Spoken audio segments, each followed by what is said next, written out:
Mega versus Allu Arjun అనేటువంటిది అడుగుతున్నారు. ఇప్పుడు వీళ్ళు ఎందుకు వస్తుంది ఇది ఒక విషయము అనేటువంటిది ఒక్కసారి ఆలోచన చేసినప్పుడు మనిషి ప్రవర్తించేటువంటి తీరు ఒకటి ఉంటుంది.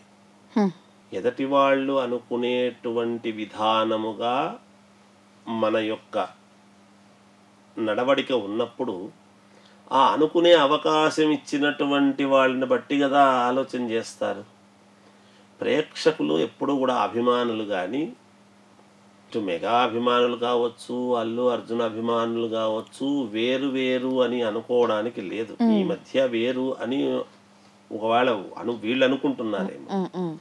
ఇక్కడ ఏమవుతుందంటే మొదటి నుంచి కూడా అల్లు అరవింద్ గారు, చిరంజీవి గారు ఏకోన్ముఖముగా చాలా జీవితం ప్రయాణం చేసినారు. అవును, వేరు వేరు అని కాదు. అవును.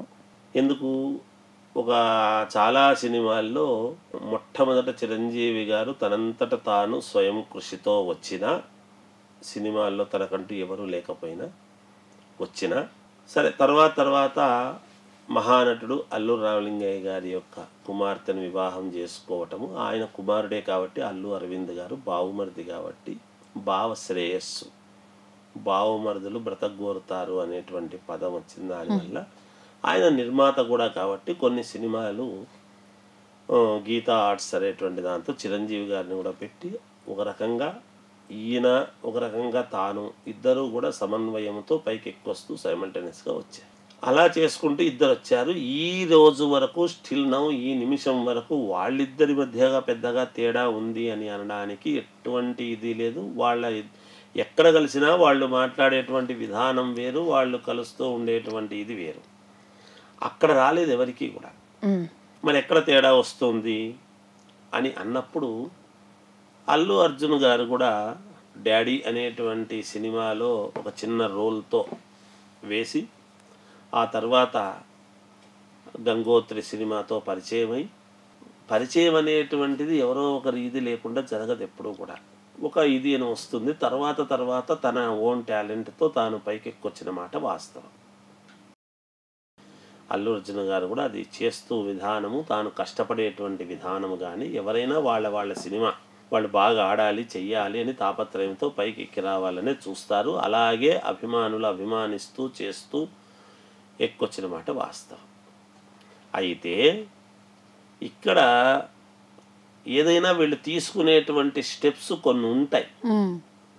మేము అలా తీసుకోలేదు ఇలా తీసుకోలేదు అని అనడానికి లేకుండా రాజకీయాల విషయాలకు వచ్చేటప్పటికీ ఎప్పుడైతే పవన్ కళ్యాణ్ గారు అటువైపు నిలబడినారో, ఈయన వైసీపీ తరఫున ప్రచారం చేయటానికి పిలవకపోయినా నేను వస్తాను నేను చేస్తాను అన్నప్పుడు అభిమానులు అనేటువంటి ఈయన పార్టీకి ప్రచారానికి పోయినాడు స్నేహితుడు అని.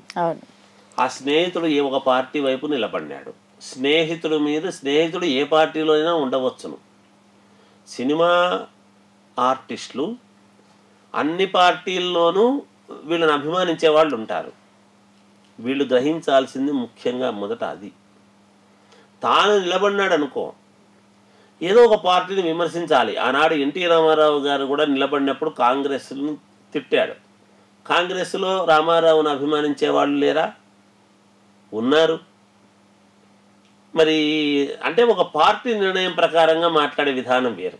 ఈయన పార్టీ సంబంధించినటువంటి వ్యవహారంలో స్నేహితుడి దగ్గర చనిపోయినాడు. ఇక్కడ పవన్ కళ్యాణ్ గారు వేరే పార్టీ పెట్టడం అనేది కుటుంబ సభ్యులలోనే వేరువేరుగా చేసినప్పుడు మనం ఏం ఇండికేషన్ ఇస్తున్నాము సమాజానికి? మరి ఉందా మెగా వర్సెస్ అల్లు అర్జున్ అనేటువంటిది వాళ్ళలో భేదాభిప్రాయాలు ఉన్నాయా అంటే ఇది అభిమానులు కానీ ప్రజలు కానీ ఎవరు కావాలని క్రియేట్ చేసింది కాదు కదా. నువ్వు పోయిన దాని వల్ల కదా, నీ నడవడిక వల్ల కదా బయటకు వచ్చింది. వస్తుందని పోనీ ఇంత అనుభవం ఉండే నీకు తెలియదా అంటే, వస్తే రానీలే అని కానీ రావాలా అనే అభిప్రాయము కానీ ఏదో వాంటెడ్లీ లోపల ఉంటే తప్ప నువ్వు వెళ్ళవు కదా. అంతే కదమ్మా. పోని వెళ్ళాడు, అయిపోయింది, గెలవలేదు, ఇంత చేస్తే మరి సరే గెలిపించుకోలేకపోయాడు, అది వదిలేద్దాం. గెలుపు ఓటములు అనేటువంటివి దైవాధీనం. పెద్ద విషయం ఏమీ కాదు. అంతే. ఇప్పుడు అల్లు అర్జున్ గారి యొక్క నడవడికల్లో ఏమిటి అంటే ఆయన జాతీయ అంతర్జాతీయ అవార్డు ఒకటి పొందడం జరిగింది. అవును. అంతర్జాతీయ అవార్డు రావడం చాలా గొప్ప విషయం. మన అందరూ కూడా అప్రిషియేట్ చేయాల్సిందే, గౌరవించాల్సిందే. నటనకు చూస్తే కదా ఎన్నో రకాల పరిశీలనలు చేసి కదా వాళ్ళు కూడా ఇస్తారు. అవును. అవార్డులు ఇచ్చేటువంటి వాళ్ళు కూడా ఎవరు ఏమి చూడకుండా ఇవ్వరు కదా. వచ్చినప్పుడు ఈ అవార్డు ఒకటే ప్రామాణికం కాదు జీవితంలో. ఇటువంటివి ఇంకా సుస్థిరమైనటువంటివి సంపాదించాల్సినటువంటివి జీవితంలో ఇంకా చాలా ఉన్నాయి.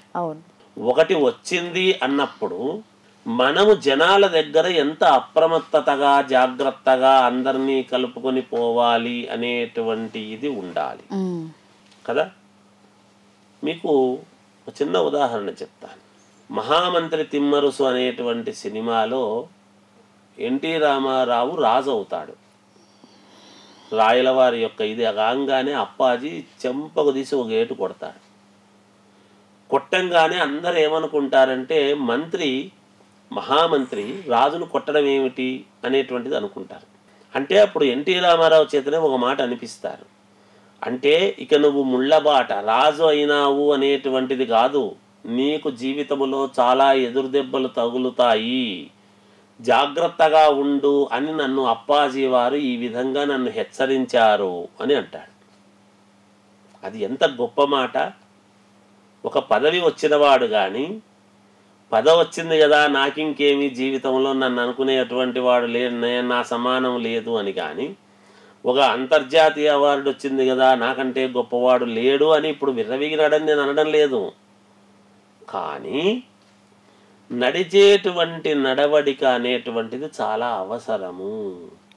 గుమ్మడకాయంత యోగ్యత మనకు ఉండినా కూడా ఆవగింజలాగా మనం ఉండాల్సినటువంటి అవసరము ఉన్నది. సమాజము, ప్రభుత్వము, సినిమా అనేటువంటిది ఒకటి వ్యాపార సంస్థ. ఎన్ని మాట్లాడినా అదొక బిజినెస్, ఒక చట్రం సినిమా అనేటువంటిది, ఒక కాంపౌండ్ వాల్ సినిమా అనేటువంటిది. లక్షణంగా సినిమా చేసుకోవచ్చు, ప్రజలకు ఎంటర్టైన్మెంట్ చెయ్యాలి, మీరు వెళ్ళవచ్చును, చెయ్యవచ్చును, బాగున్నంత వరకు అన్నీ బాగుంటాయమ్మా. ఇట్లాంటివి వచ్చినప్పుడు మొండితనముతో పోకడలతో ముందుకు పోరాదు. అది కొంచెము వాళ్ళే మరి అల్లు అర్జున్ గారే చేతులారా కొంచెము నాది మీది కాదు అని తాను వెళ్ళినటువంటి నడవడిక మంచిది కాదు కదా. అభిమానంతో వెళ్ళారు అని అంటున్నాం మనం.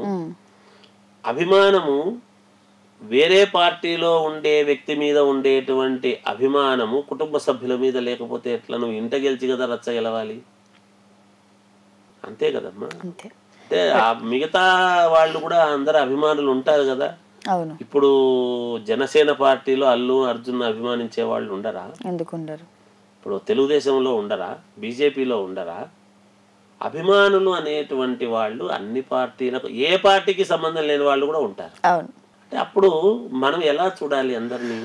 ఒకవైపు అని తనకు తానుగా మొగ్గి నేను ఇటువైపు ఉంటాను, నేను పైగా చెప్పడం ఏంటి, ఏదో పిలిచాడండి కాదని లేక వెళ్ళాను అనడానికి లేకుండా, నన్ను పిలవకపోయినా వస్తా అన్న, నాకు నచ్చింది నేను పోతాను 2-3 సార్లు ప్రకటించినాడు తనకు తానే.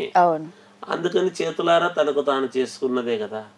భస్మాసురుడి హస్తం లాగా అయింది అల్లు అర్జున్ పరిస్థితి అని నాకున్న అభిప్రాయం.